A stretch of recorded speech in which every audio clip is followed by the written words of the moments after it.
यीशु मसीह नासरी के नाम में तमाम देखने और सुनने वालों को पास्टर आसिफ फिरोज का आप सबको सलाम। आज मैं आप तमाम लोगों से मुखातिब हूँ, ख़ासतौर पर मौजूदा हालात के मुताबिक, लेकिन मैं आपको एक खुशखबरी की बात बताने वाला हूँ। याद रखें, हमें पहले से ये तमाम बातें बता दी गई हैं और हमने इन तमाम मुश्किलात परेशानियों से घबराना नहीं है। मसीहत के लिए हमेशा हमें दुख, परेशानियां, मुसीबतें उठानी पड़ी हैं। वो चाहे मौजूदा ज़माने की बात है, चाहे वो रसूली ज़माने का हवाला है। लेकिन मैं आपको ये चंद बातें इसलिए बताने वाला हूँ, कलाम पाक के मुताबिक जो मेरे और आपके नजात दहिंदा खुदावंद यीशु मसीह ने जो फरमाया, मैं उसके मुताबिक आपसे बातचीत करने वाला हूं। आप सब जानते हैं हिंदुस्तान में क्या हो रहा है, इवन के हमारे पाकिस्तान में भी और पूरी दुनिया में जहां जहां हम मिनॉरिटी के हिस्से में आते हैं वहां ये सब कुछ है। इवन के जहां मेजॉरिटी भी है वहां पर भी ऐसे बहुत से हालात रूनुमा हो रहे हैं। लेकिन मैं अपने तमाम मसीह बहन भाइयों से मुखातिब हूं और खुदा का कलाम मुझे और आपको क्या बता रहा है। आप सब अपनी अपनी बाइबल मुकद्दस को जब मैं पढ़ूं उसके बाद जरूर इसको स्टडी कीजिएगा, इसको सुन लीजिएगा। मुकद्दस मत्ती रसूल की मार्फत लिखा गया अंजीली बयान, उसका 24वां बाब, उसकी 30वीं आयत से लेकर मैं 14वीं आयत तक पढ़ने लगा हूं।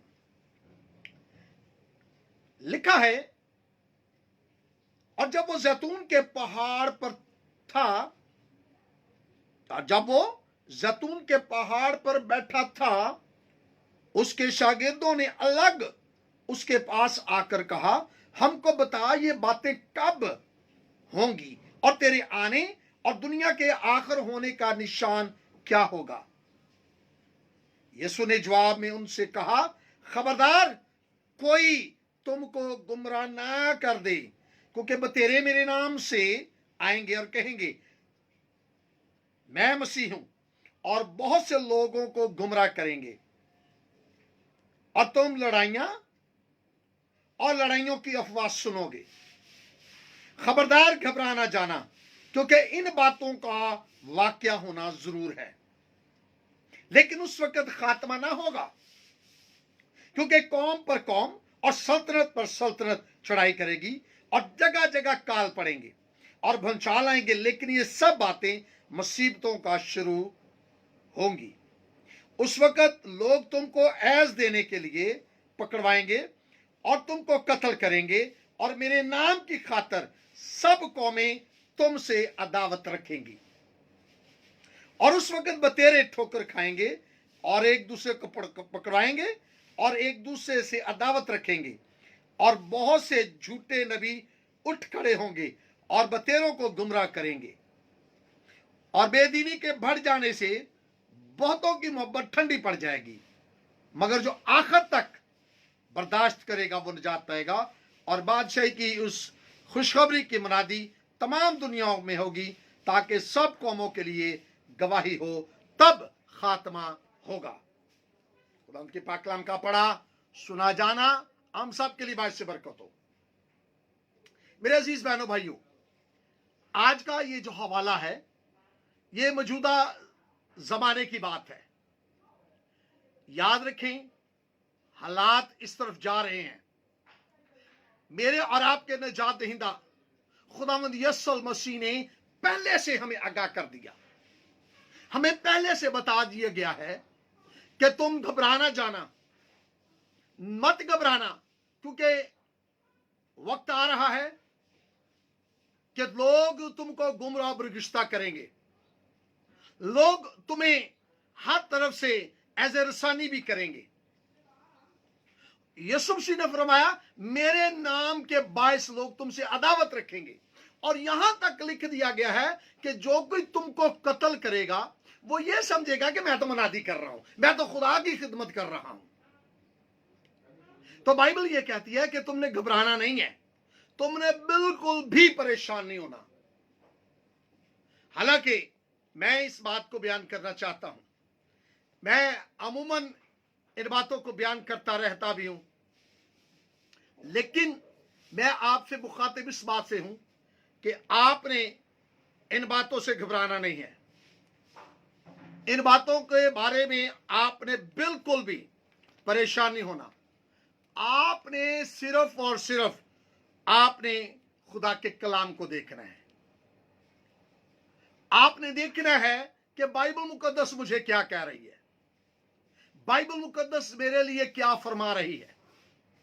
यहां लिखा भाई भाई के खिलाफ हो जाएगा, और जो कोई तुमको कत्ल करेगा वो ये समझेगा कि मैं खुदा की खिदमत कर रहा हूं।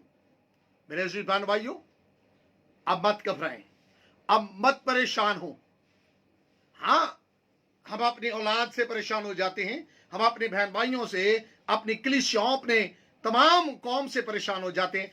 देखिए हिंदुस्तान में क्या हो रहा है, इसी तरह पाकिस्तान में भी और बहुत से ममालिक कैसे हैं। लेकिन मैं आपको यह बताना चाहता हूं, हमने घबराना नहीं है। यह तो मुसीबतों का आगाज है, यह मुसीबतों का आगाज है। लिख दिया गया है कि लोग मेरे नाम के बायस तुमसे अदावत रखेंगे। हमने इन बातों को अपनी निगाह में रख लेना है कि लोग हमसे मुखालफत रखेंगे, लेकिन हमने घबराना नहीं है। हमने बिल्कुल भी इन बातों से घबराना नहीं है, बल्कि हम इन बातों से हमेशा शादमान हो कि हमारे यीशु ने तो पहले हमें बता दिया गया है, पहले से हमें आगाह कर दिया गया है कि मेरे बच्चों, आपने घबराना नहीं है, आपने बिल्कुल भी परेशान नहीं होना। इसलिए हमें जब पहले से आगाह कर दिया गया है, तो फिर हम क्यों घबराएं इन बातों से, क्यों परेशान हो? क्योंकि बाइबल मुकद्दस में हमें पहले कह दिया गया कि तुमने इस बातों से घबराना नहीं है, क्योंकि तुम उनसे ना डरो जो जान को कत्ल करते हैं, बल्कि उनसे डरो, उससे डरो जो रूह जान बदन इन तीनों को हलाक करता है, और वो खुदा है, वो खुदा है। इसलिए हमें हर वक्त तैयार होना चाहिए। हालांकि गीत नवीस ने बड़ा पहले से गीत नवीस ने यीशु मसीह के इन अल्फाज को दोहराया, और मैं चाहता हूं मैं इस गीत को आपके सामने साथ साथ बयान भी करूंगा। और वो गीत बड़ा खूबसूरत है। ओ यीशु राजा जिदों बदला ते आएगा, पाक रूह दी कलीसा नू उठाएगा। ओ यीशु राजा जिदों बदला ते आएगा, पाक रूह दी कलीसा नू उठाएगा। ओ जार होण लग पईयां आउण दी निशानियां, मत्ती दी अंजील जो दसियां। जार होण लग पईयां आउण दी निशानियां, मत्ती दी अंजील जो दसियां। वध जाना दुश्मनी मसीह दे नाम उतों, भाई अपने भाई नू फड़वाएगा। यीशु राजा जिदों बदलां ते आएगा, पाक रूह दी कलीसा नू उठाएगा। कौम उत्ते कौम दी चढ़ाई सुनी जाएगी, जगह जगह ज़लज़ले भी आउणगे। कौम उत्ते कौम दी चढ़ाई सुनी जाएगी, जगह जगह ज़लज़ले भी आउणगे। अत हो जाना बेदीनी वाली गल, प्यार दिलां विचों उड पुड जाएगा। यीशु राजा जिदों बदलां ते आएगा, पाक रूह दी कलीसा नू उठाएगा। याद रखें, अब वक्त आने वाला है, वक्त आने वाला है, लेकिन उससे पहले ये तैयारी का मौका है। ये आगाज है, ये आगाज है। मेरे और आपके निजात दींदा खुदावंद यीशु मसीह ने पहले से फरमा दिया। उन्होंने फरमा दिया कि ये मुसीबतों का आगाज होगा जब लोग मेरे नाम के बायस तुमसे अदावत रखेंगे, लोग तुमको कत्ल करेंगे, लोग तुमको एज़े रसानी करेंगे, लोग तुम्हारे साथ बुरा सलूक रखेंगे। मत घबरा जाना, मत घबरा जाना, क्योंकि भाई भाई के खिलाफ होगा, भाई अपने भाई को पकड़वा देगा। इसलिए आपने घबराना नहीं है, आपने शादमान होना है।